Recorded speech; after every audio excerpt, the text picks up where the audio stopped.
नमल, वो वाक़ई आपके बच्चे नहीं हैं, वो आपके भतीजे हैं और ये एक मुख्तलिफ रिश्ता होता है और इसके अपने हकूक़ होते हैं और वो आपसे कोई नहीं छीन सकता। सुमन ने जवाब नहीं दिया, झुके चेहरे पे लुढ़कते आंसू अंधेरे में भी उसे दिखाई दे रहे थे। हल्की सी हवा चल रही थी जिससे उसके घुंघराले खुले बाल बार बार उड़कर चेहरे पे आ रहे थे। मुझे दोबारा कभी वो खुशी नहीं मिल सकती जो कभी मेरे पास थी। जुमर, रोएं मत, आपको रोते देखकर मुझे अफसोस होता है। आप पे ये सूट नहीं करता। आप मजबूत अच्छी लगती हैं और मगरूर भी और अकड़ भी। उसने चेहरा उठाया, गीली आंखों में ताज्जुब दर आया। वो उसके आंसुओं को देखते हुए कहने लगा, और बदतमीज़ भी और रूड और बोसी और बेमुरवत भी। वो नरमी से एक एक लफ्ज़ गिनवाता जा रहा था। चंद लम्हे वो उसको देखती रही, फिर हल्का सा मुस्कुराई और हथेली की पुश्त से आंसू साफ किए। मैं ऐसी नहीं हूँ, गर्दन कड़ा कर भीगी आंखों से मुस्कुरा कर बोली। मैं कंट्रोल्ड, ठंडे और शाइस्ता मिजाज की हूँ। आपकी डिक्शनरी में शाइस्तगी की क्या तारीफ़ है? वो भी ज़रा मुस्कुराया। जुमर हाथ से आंसू पोंछती हल्का सा हंस दी। औरतों को ऐसा ही होना चाहिए जैसी मैं हूँ। फिर मुस्कुराहट आहिस्ता आहिस्ता सिमटी। चंद लम्हे पहले की तलखी ने दिल को दोबारा से कसक दी। उसने गर्दन मोड़कर दूर तक फैले दरख्तों को देखा। कहीं दूर कभी किसी गाड़ी की जन से गुजरने की आवाज़ सुनाई देती, फिर सन्नाटा छा जाता। क्या वो मुझ पे इतनी खफा थी? वो फिर से अफसरदा हुई। उन्हें आप पे गुस्सा नहीं है। उनको इल्ज़ाम देने के लिए कोई चाहिए। हम सबको चाहिए होता है। वजह ये है, ये घर, उनकी इस घर से अच्छी यादें वाबस्ता नहीं हैं। मतलब? वो ठहर कर उसे देखने लगी। अंधेरे में सामने बैठे फारिस का चेहरा मध्यम सा दिखाई देता था, मगर उस पे आंच सी थी। अभी घर चलें, फिर किसी वक्त उनसे पूछ लीजिएगा। नहीं, बताओ, मैं सुन रही हूँ। वो ध्यान से उसे देख रही थी। फारिस ने गहरी सांस ली। ये मेरी अम्मी का घर है। और कहते साथ टार्च उठा के उसे बंद कर दिया। तभी रोशनी जुमर पे गिरी तो वो चौंका। टार्च उसके ऊपर डाली। जुमर ने आंखें चुंधियाकर चेहरा परे हटाया। वो उसके कदमों में देख रहा था। कपड़ों पे मट्टी, कांटे और पाँव को क्या हुआ आपके? चौंक कर उसके चेहरे को देखा। आप गिरी हैं? जुमर ने सर झटका। शायद। उसने रोशनी उसके पाँव पे डाली। अंगूठा खून में डूबा था। वो उठ खड़ा हुआ। घर चले? तुम मेरे साथ ज़बरदस्ती नहीं कर सकते। तुम्हें पता है, हमेशा के बरक्स वो गुस्से या सख्ती से नहीं बोली थी, बस थकन ही थी आवाज़ में। अच्छा, मैं आता हूँ। जाने लगा, फिर रुका। मेरे आने तक इधर ही बैठिएगा और यहाँ से हिलिएगा नहीं, वरना मैं कसम खाकर कहता हूँ आप अभी मुझे जानती नहीं हैं। तंबी करता वो नीचे उतर गया। टॉर्च बुझा दी थी। गेट तक दोबारा आया तो गार्ड का केबिन खाली था। केबिन की सीढ़ी के आसपास देखा। मध्यम मध्यम सी आवाज़ें आईं। फौरन करीबी दरख्त की ओट में हुआ, फिर टहनियों के दरमियान से झांका। गार्ड की पूछ थी और उसके सामने फियोना खड़ी कह रही थी, मुझे वाकई नहीं मालूम कि वो सारे स्टाफ को क्यों निकाल रही हैं, मगर अकबर तुम बेफिक्र रहो। मैं अपने स्टाफ की हेड ही नहीं, खैर ख्वाह भी हूँ। मैं मिसेस करदार से कह दूँगी कि तुम लोग जाओगे तो मैं भी जाऊँगी और वो तुम्हें एक बेहतर पैकेज दे दें और तुम ठहर जाओगे। अगर तुम्हारी जगह मैरी एंजियो होती तो वो हम सब के लिए लड़ती। वो मायूस लग रहा था। मेरा कसूर नहीं है इसमें, ये सब मिसेस जुमर ने किया है। उन्हीं का फ़ोन आया था और उसके बाद मिसेस करदार ने यह हुक्म जारी किया। वो ओट से निकला और आवाज़ दी, अकबर।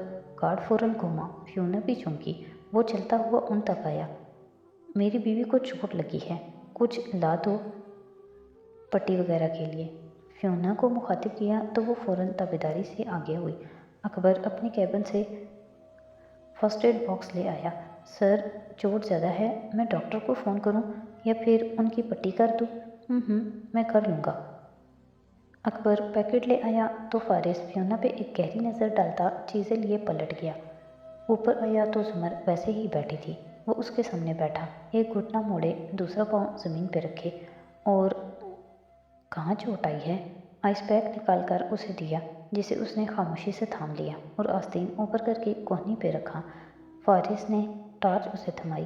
یہ اس اینگل پہ رکھیں، اور جب روشنی اس کے انگوٹھے پہ پڑنے لگی تو وہ گیلے وائپ سے اس کے پیر کا خون صاف کرنے لگا۔ زمر اس کے جھکے سر کو دیکھے گئی۔ ندرت بھابھی کو اس گھر سے کیا مسئلہ تھا؟ ان دونوں کو معلوم تھا وہ کیا سننے کے لیے بیٹھی ہے۔ وہ سر جھکائے زخم صاف کرتے کہنے لگا، یہ میری امی کا گھر ہے، اور میری امی ان کی سوتیلی ماں تھی۔ اس نے آہستہ سے وہ نوکیلی سی چیز اس کے پیر سے نکالی جس نے انگوٹھے کا کاٹا تھا۔ زمر کے لبوں سے نکلی۔ فارس نے رک کر اسے دیکھا۔ ہلکا سا زخم ہے، ٹھیک ہو جائے گا۔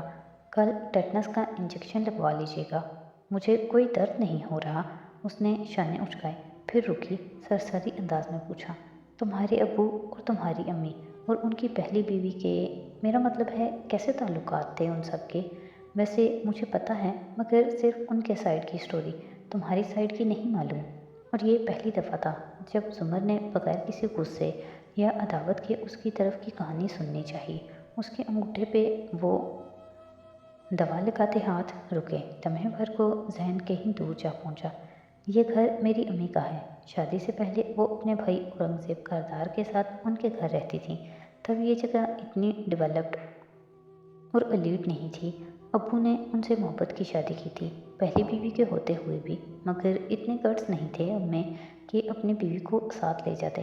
ندرت آپا اور وارث کی امی نے بہت ہنگامہ کیا شادی پہ، سو پتہ نہیں کس نے طے کیا، مگر امی ادھر انیکسی میں رہنے لگیں۔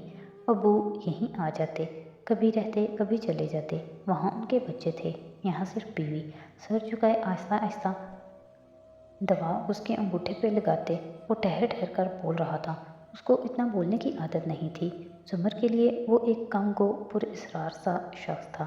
کیا سوچتا ہے، کیا چاہتا ہے، وہ کبھی نہیں کہتا تھا۔ آج کہہ رہا تھا، اور وہ بالکل یک ٹک محو ہو کر سن رہی تھی۔ میں 8 سال کا تھا جب ندرت اور وارث کی امی کا انتقال ہوا۔ ابو مجھے اور امی کو پھر اپنے گھر لے گئے۔ ندرت آپا تب 18 سال کی تھیں اور وارث 12 کا۔ ہم لوگ 6 ماہ رہے ادھر۔ بولتے بولتے وہ چپ ہو گیا، پھر پیکٹ سے پٹی نکالی اور ان کے انگوٹھے کے گرد لپیٹنے لگا۔ جنگل کے اونچے درختوں میں خاموشی چھا گئی۔ پھر وہ بے چینی سے بولی، اپنی ساری انا اکڑ اور بے نیازی چند لمحے کے لیے پس پشت ڈالے۔ پھر کیا؟ وہ سر جھکائے سفید پٹی لپیٹ رہا تھا۔ ندرت بھابھی، لوگوں کا رویہ کیسا تھا تم لوگوں کے ساتھ؟ اس نے ندرت بھابھی کے ذکر کو ذرا نمایاں کیا۔ وہ یہ سوال صرف انہی کی وجہ سے تو کر رہی تھی۔ وارث نے گہری سانس لی۔ وہ مجھ سے نفرت کرتے تھے، اور میری ماں سے بھی، ہم سے بات بھی نہیں کرتے تھے۔ امی بھی کوئی بہت صابر شاکر خاتون نہیں تھی، ماموں جیسا غصہ تھا ان میں بھی، مجھ میں بھی۔ خیر بہت جھگڑے ہوا کرتے تھے آپا اور امی کے۔ وارث لڑتا نہیں تھا، مگر جہاں میں آ کر بیٹھتا وہ اٹھ جاتا، اگر بول رہا ہوتا تو مجھے دیکھ کر چپ ہو جاتا۔ ہم 6 ماہ رہے وہاں، بدترین دن تھے وہ۔ پھر واپس کیوں چلی گئی تھی تمہاری امی؟ اس نے نرمی سے پوچھا۔ پتہ نہیں کیوں، اس محیط تاریک جنگل میں اس کے سامنے ساتھ بیٹھے اسے 4 سال پہلے کی وہ گولیاں، وہ فون کال، سب بھولنے لگا تھا۔ اسے لگ رہا تھا وہ فارس قاضی سے پہلی دفعہ مل رہی ہے۔ امی نہیں گئی تھیں، میں گیا تھا۔ سر جھکائے فارس نے پٹی کے اوپر شفاف ٹیپ لگا کر اسے پکا کیا، پھر پیچھے ہٹا۔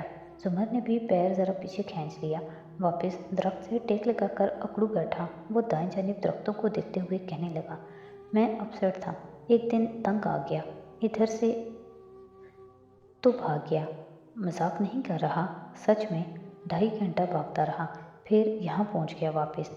تمہیں گھر کا راستہ آتا تھا اتنی سی عمر میں؟ اس کو تعجب ہوا۔ فارس نے گردن اس کی طرف موڑی، اداسی سے مسکرایا، مجھے تو بہت کچھ آتا ہے، اب مجھے جانتے ہی کتنا ہے۔ وہ کچھ نہیں بولی، بس پرسوچ نظروں سے اسے دیکھی گئی۔ میں ادھر آیا تو اورنگزیب ماموں کا دروازہ کھٹکھٹایا۔ وہ گھر پہ نہیں تھے، مسز کردار تھی۔ یہ لوگ تب بھی امیر تھے، مگر اتنے امیر نہیں ہوتے تھے۔ ان کا گھر بھی تب مختلف تھا، یہ عالیشان قصر تو بعد میں ڈھا کر کھڑا کیا تھا۔ خیر مسز جواہرات گھر پہ تھیں، وہ مجھے اندر لے آئیں، میرے لیے کمرہ تیار کروایا، میرے پیروں کی مرہم پٹی کی، بہت خیال سے 2 دن مجھے اپنے گھر رکھا۔ تیسرے دن میرے ماں باپ کو بلایا اور کہا، अपने बच्चे को ले जाओ, ये सारे कारदार अमरीकी खोपड़ी वाले हैं। मेहमान बस 2 दिन अच्छा है, फिर मछली बन जाता है। वो हल्का सा मुस्कुराई। वो भी शायद मुस्कुराया था, मगर अब फिर से गर्दन मोड़े अंधेरे दरख्तों को देख रहा था। अम्मी और मैं वापस इधर ही आ गए थे और अबू अपने बच्चों के साथ रहे। अगले साल नुसरत आपा की शादी होगी। वारिस को अबू ने पढ़ने लाहौर भेज दिया, ज़किया खाला के घर। वो वारिस और नुसरत की अम्मी की सगी बहन है। यूनो सारा की अम्मी। वारिस वहीं पढ़ता रहा और अबू मेरे और अम्मी के पास वापस आ गए। हवा तारीक दरख्तों के पत्तों के बीच सरसराती हुई गुजर रही थी। उसकी घुंघरैली लिटें चेहरे पे आ रही थीं, जिनको वो बार बार कान के पीछे अड़सती थी। निगाहें फारिस के चेहरे पे टिकी थीं। उसने अब सर दरख्त के तने से लगा रखा था और आंखों में बेपनाह थकन थी। कुर्ब था। मैं 10 साल का था जब शादी पैदा हुआ। मैं 8 साल की। उसने सिर्फ सोचा, बोली नहीं। वो कभी कभी तो बोलता था। उसे लगा अगर वो बोलेगी तो उसकी यकसोई टूट जाएगी। और मैं 13 साल का था जब नुसरत आपा नाराज़ होकर हमारे घर आ गई। उनका आपकी अम्मी से झगड़ा हुआ था। शादी को भी वहीं छोड़ आई, गुस्से में कि खुद पालें। और अबू चूँकि दूसरा घर बेच चुके थे, इसलिए उनके पास यहाँ आने के सिवा कोई चारा ना था। ये वो वाहिद अरसा था जो आपा ने इस घर में गुजारा, और तब भी हालात वैसे ही थे जैसे आज हैं। शादी उनसे छिन चुका था और वो बहुत कुर्ब और तकलीफ़ में थी। 3 माह बाद अबू का इंतकाल हो गया और नुसरत आपा की सारी ज़िंदगी गोया हवा में मुअल्लक होकर रह गई। बारिश की छुट्टियाँ थी, वो भी इधर आ गया। अब हमारे झगड़ों की सारी वजूहात ख़त्म हो चुकी थी। शादी नहीं था तो पता नहीं क्यों आपा का रवैया मुझसे बदलने लगा। उन्होंने मुझे एक छोटे भाई के तौर पे कबूल कर लिया। वो लोग अब भी मुझसे ज़्यादा बात नहीं करते थे, मगर बुरा भी नहीं कहते थे। फिर आपा की सुलह हो गई तो वो चली गई, और वारिस भी। मैं और अम्मी इधर ही होते थे। वो पूरी तवज्जो से सुन रही थी। मैं 18 साल का था जब अम्मी फौत हुई। तब आपा आई और मुझे अपने साथ अपने घर ले गईं। इस सुलह के बाद आपके भाई ने उनको अलग घर ले दिया था। मैं काफ़ी अरसा उनके घर रहा। हन्ना तब 1 साल की थी, मगर उसके बाद आपा और वारिस ने हमेशा मेरा ख्याल रखा। हम लोगों ने एक दूसरे को समझना शुरू कर दिया और हमारे सारे इख्तलाफात पता नहीं कहाँ गायब हो गए। बल्कि वारिस और मैं तो बहुत अच्छे दोस्त बन गए थे। वो याद करके कहता जा रहा था, फिर भी तुमने उसे कत्ल कर दिया। खूबसूरत रात का फसूं चनाके से टूटा। वो कहकर एकदम चुप हो गई। फारिस ने चौंक कर उसे देखा, फिर आंखें मीच कर जैसे बहुत सारा जब्त किया। और जब आंखें खुली तो जुमर ने देखा। उसके तासुरात सख्त हो चुके थे। वो हाथ झाड़ते हुए उठ खड़ा हुआ, पैकेट उठा लिया। ये औरत किसी दिन वाकई मेरे हाथों एक कत्ल करवाएगी। सहरी का वक्त शुरू होने वाला है, घर चलिए, सब परेशान होंगे आपके लिए। वो उसकी तरफ से रुख मोड़ गया। वो भी उठ खड़ी हुई तो वो आगे चलने लगा। जुमर को अंदर ही अंदर इस मौके पे वारिस की मौत का अफसोस करने पे अफसोस हुआ। वो दोनों खामोशी से गेट तक आए तो उसने पैकेट ऊपर कैबिन तक उछाला, जिसे गार्ड ने बर वक्त कैच किया। फिर एक नज़र साथ चलती जुमर पे डाली, जो किसी और ख्याल में गुम थी। मिसेस करदार ने स्टॉफ निकाल दिया है सारा। गौर से उसे देखा। उसने हल्के से शाने उचकाए। उनकी मर्जी, वो उससे लाइम थी। फारिस ने फ्यूना की बातों को जहन से झटका। आपने नुशरवान से बात की? अब वो दोनों सरसरी अंदाज में बात करते सब्ज़ार से गुजर रहे थे। बताती गई। आपने यकीन कर लिया? नहीं, वो अब भी झूठ बोल रहा है। वो ज़रूर कुछ जानता है और उसे छुपा रहा है। मैं बात करता हूँ। नहीं, फ़िलहाल उसको खुला छोड़ दो। अगर वो कॉन्शियस हो गया तो नहीं बताएगा। जब वो दोनों अंदर आए तो हन्ना, सैम और अब्बा वैसे ही लाउंज में बैठे थे। उनको पुरस्कून और नॉर्मल सा आते देखकर उन सब के भी सांस बहाल हो गए। फिर किसी ने किसी से कुछ नहीं पूछा। सदाकत को हन्ना ने बुलाया। वो आकर तैयारी तैयार करने लगा। जुमर दही का पैकेट और चम्मच लिए ऊपर कमरे में चली गई। नुसरत ने भी सहरी कमरे में ही की। बाकी सब नीचे खामोशी से लाउंज में बैठे रहे। जब फजर उतर आई और सूरज तुलू होकर तपता सुनहरा हो गया और सब अपने कमरे से निकले तैयार होकर एक नए दिन के आगाज़ के लिए, तो जुमर बाहर आई और नुसरत को सलाम किया। उन्होंने जवाब भी दिया और ये भी पूछा कि वो अभी रेस्टोरेंट जाएगी या बाद में। जुमर ने भी उतने ही नॉर्मल अंदाज में बताया कि वो पहले कोर्ट जाएगी, एक क्लाइंट की समात है, और फिर रेस्टोरेंट आएगी। और ये सब कहते हुए सब ने देखा कि उसने वाइट गोल्ड की नथ पहन रखी थी, मगर किसी ने नहीं पूछा कि वो लोग कहाँ थे। और जैसे कि अमूमन रिश्तेदारों में होता है, लड़ाई के बाद माफ़ी तो कोई नहीं मांगता, मगर मूड अच्छा करके ये बताया जाता है कि हमारे गिले शिकवे धुल चुके हैं। तो उनके घर का माहौल भी नॉर्मल हो गया। अलबत्ता उसी सुबह ज़ुमर के निकलने से पहले हुनैन ने सती का लैपटॉप लाकर उसके सामने रखा।